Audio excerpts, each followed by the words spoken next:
It's that time of the week yet again where our panel of press members touch upon the weekly Hallyu highlights as covered by the international media, this time starting with K-literature. Do stay with us.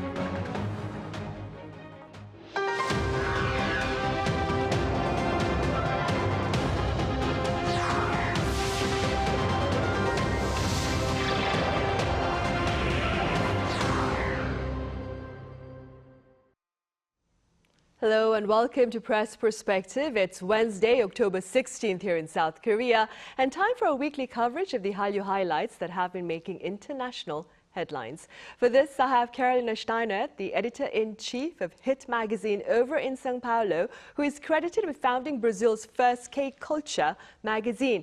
Carolina, it's an absolute pleasure to have you with us. Oh, thank you for having me. It's my pleasure. Right. I also have Choi Chi-hee here in the studio with me. Chee, welcome back. Great to be here again. Right. As always, we'll start in the studio then, Chee. Let's begin with the foreign media coverage first of author Han Kang's winning of this year's Nobel Prize for Literature. Sure. So South Korean author Han Kang, of course, has become the nation's first recipient of the Nobel Prize for Literature and the first Asian woman to receive the honor. We've received the Nobel Peace Prize before, but this is the first in literature. And so this is a momentous achievement that highlights the growing influence of Korean culture globally. And celebrated by her novel, The Vegetarian, and other works, Han's works confront themes of historical trauma, the human psyche, and societal violence as well. And according to AP, her win has ignited discussions about the international recognition of K-literature, following in the footsteps of K-pop and Korean cinema. Now, South Koreans view this as a moment of cultural pride and inspiration, hoping it will encourage more global interest in Korean literature.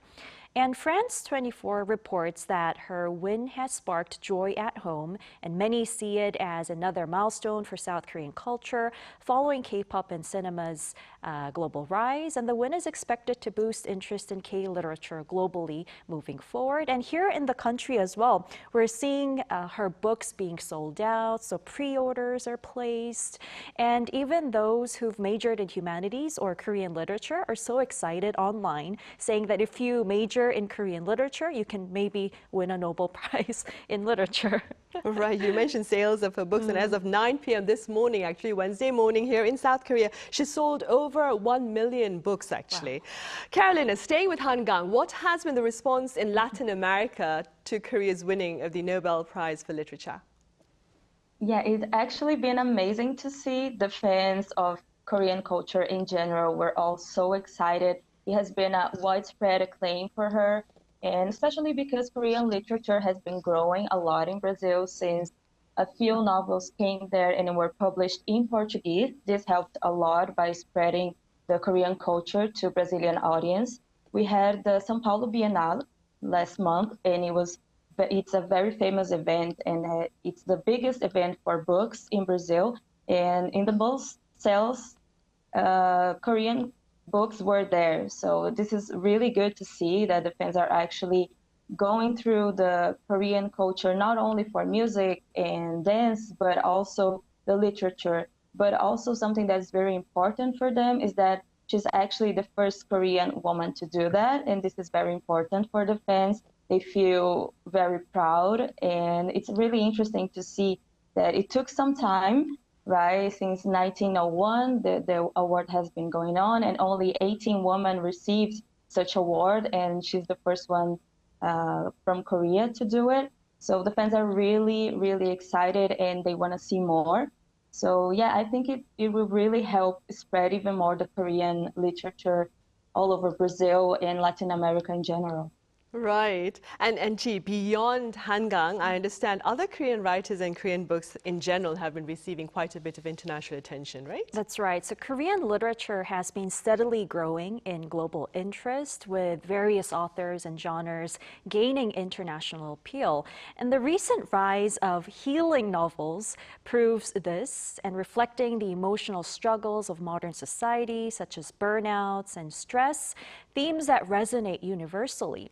As The Economist notes, healing literature, which grew in popularity post-pandemic in Korea, has attracted international publishers, particularly for its calming and reflective nature. So, for example, recently, the novel Marigold Mind Laundry, it sounds very therapeutic. The title itself, it was written by Yoon Jung-eun. It was recently published in both the US and UK in English, with others set to follow, bringing attention to the latest Korean literary trend. And the success of Han Kang represents the peak of this literary wave, but her win is only part of a broader trend that also includes authors receiving other prestigious global awards. For example, Korean authors are being translated and promoted by major international publishers, such as Penguin Random House, which plans to release several Korean healing novels to meet growing demand. And these works often feature protagonists who seek escape from societal pressures, providing readers with a form of literary therapy, as noted by both The Economist and AP. And also, other Korean authors have been recognized on the world stage, such as the recent William Saroyan International Prize for Writing being awarded to a South Korean novelist Lee Mi-ri for her debut novel, 8 Lives of a Century-Old Trickster. Now, these achievements signify a shift in the global literary landscape, where Korean fiction, which explores themes of identity, history, and even mental well-being, now appeals to a wider international audience. Right, I see. Meanwhile, Carolina, moving now from words in books to lyrics and songs, let's turn to the presence of K-pop in Latin America. I understand the popularity of K-pop is growing there. Could you give us some more perspective on that?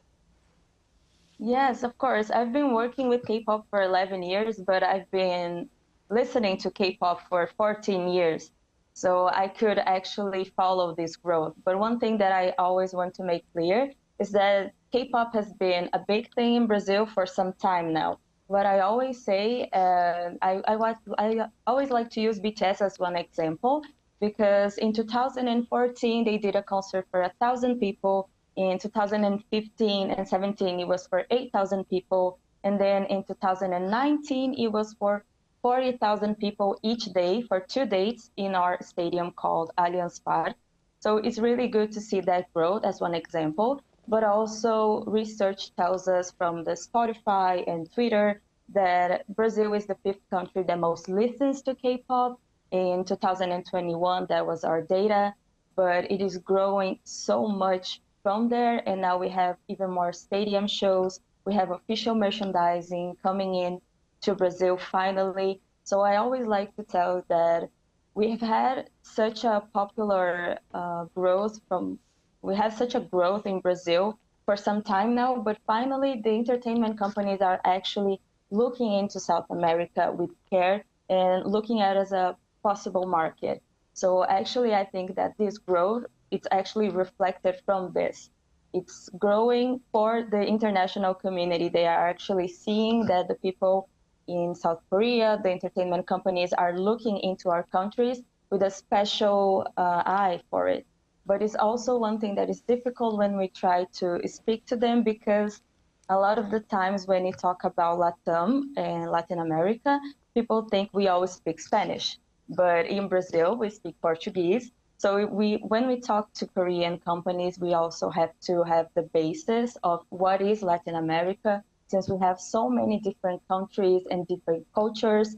Even in Brazil, we have so many different cultures. It's such a mixed race country. So it's also very good for us to let everyone know and the companies know that there is a lot to work with, and our fandom for K-pop is so big and we love so many groups. We are not only like, oh, I like just one group. In Brazil, they will like every group if they can. So it's really important for people to know that, especially the entertainment companies. But I actually do see a lot more growth now and interest in our countries, especially, like I mentioned, the stadium shows, but also the K-pop movies in São Paulo are they are happening a lot in Brazil, especially we have one by month. But for some time now, we had events made by fans or movies in cinemas made by fans. So it has always been big. But now we're finally getting noticed by the Korean companies as well. Right, you really are, Carolina, because JYP has shared plans to create a girl group of Latin American talent using the K-pop strategy, tailored, of course, for the audience there. What are your thoughts, Carolina, on such initiatives?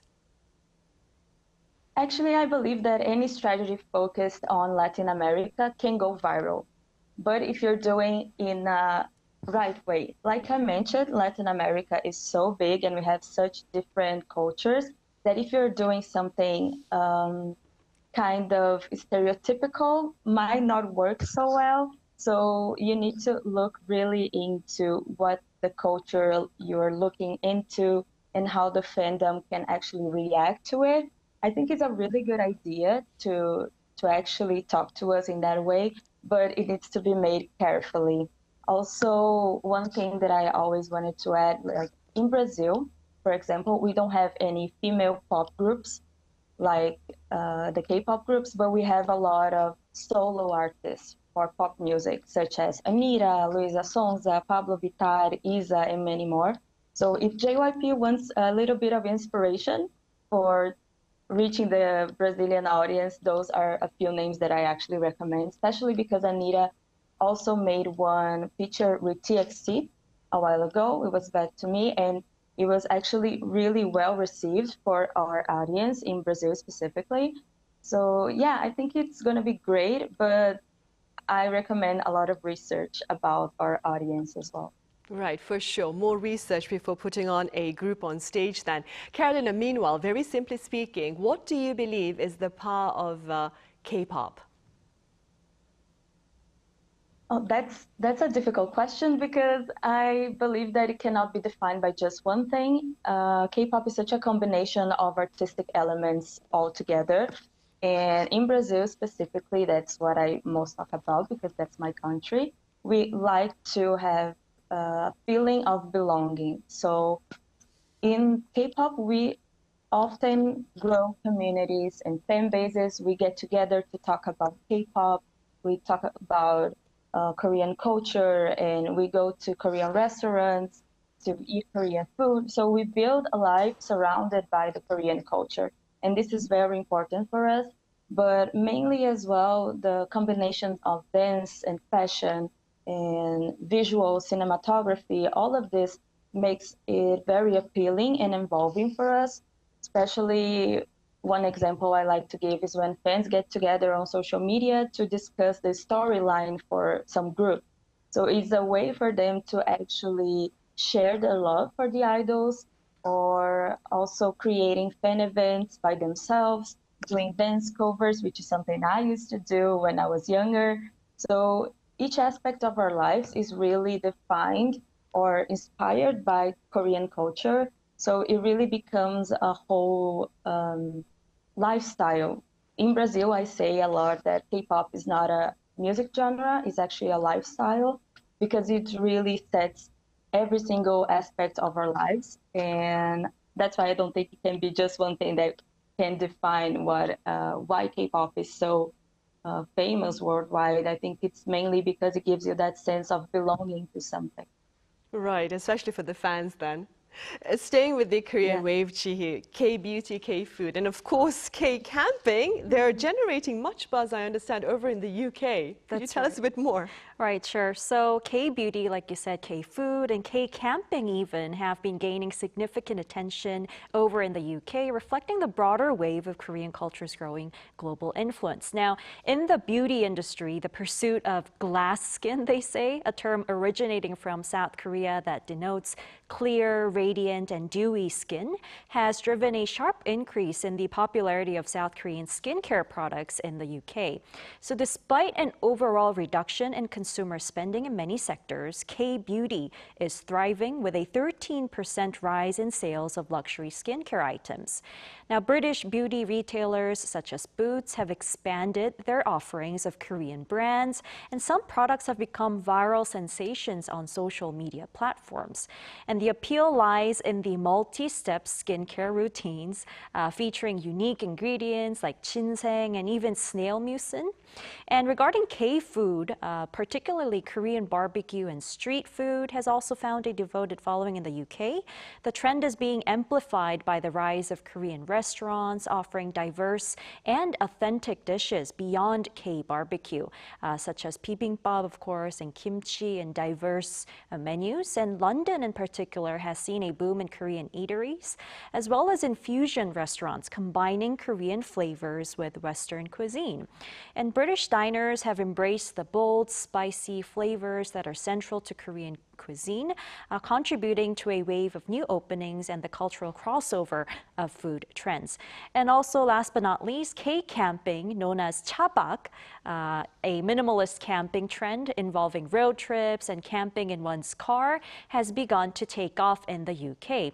So this form of camping resonates with the younger generation, particularly those seeking to explore the great outdoors in an adventurous yet convenient way. So the trend, in fact, began to gain popularity here in the country during the pandemic period, when indoor gatherings were once restricted, and the freedom of traveling light and connecting with nature is drawing parallels with the UK's own love for camping, making it an appealing alternative to traditional camping methods. So altogether, we can really see that these different aspects of Korean culture is transforming how British consumers are engaging with these new sort of trends. Right, good to know. And also over in the US, Jee, I understand K-art has been making a bit of headlines there. What's the latest on that front? Right, so it's K-everything now, really.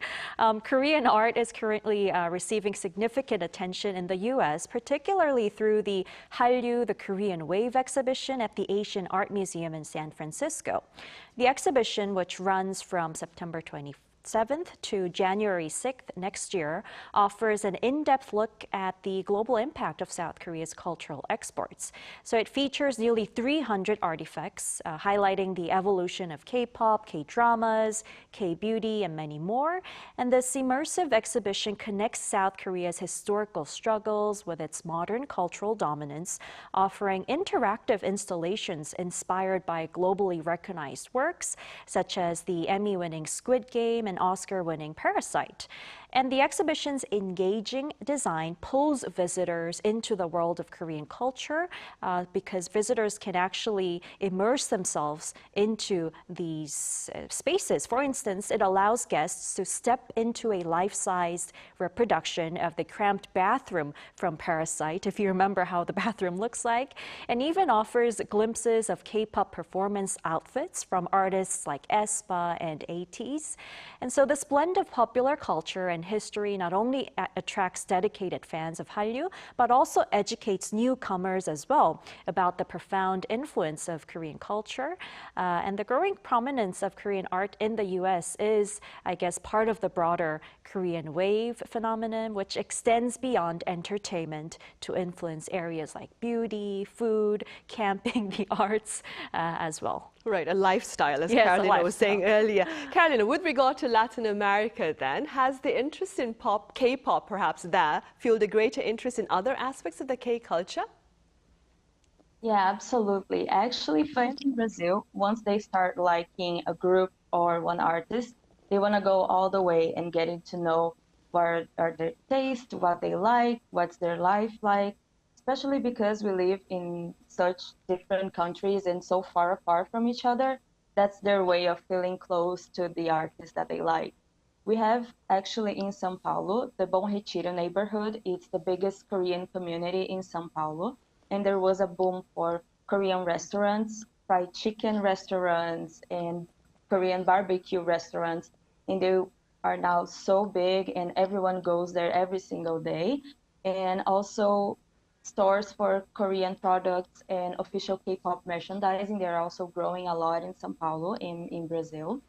But not only K-pop, like I mentioned earlier, we also have the streaming platforms. They also help a lot, especially Netflix and Prime Video.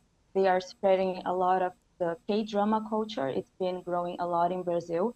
And it's different from the K-pop community because the ages differ a lot. For the K-drama, we have over 30 for age, this average. And also one thing that happened a while ago for Squid Game, it was such a success in Brazil and in São Paulo. We have the Paulista Avenue, which is sort of like our Times Square, and they actually put the doll there so people can actually feel like they were in the game. But like I mentioned before, the fans always do things by themselves. So they organize flash mobs, fan events, cinemas, or even if they want to see something that is not related to K-pop, or if they just want to enjoy Korean food, they can actually go to a festival that is made by fans or by the Korean community in Brazil. We have a strong community here. They are always trying to make another ways for promoting the Korean culture, and it's been working a lot. We have the Korean Festival in São Paulo. It has over 100,000 people visiting it, so it was very famous. And not only for K-pop, but they also had skincare, K-food, K-literature, so everything related to the Korean culture.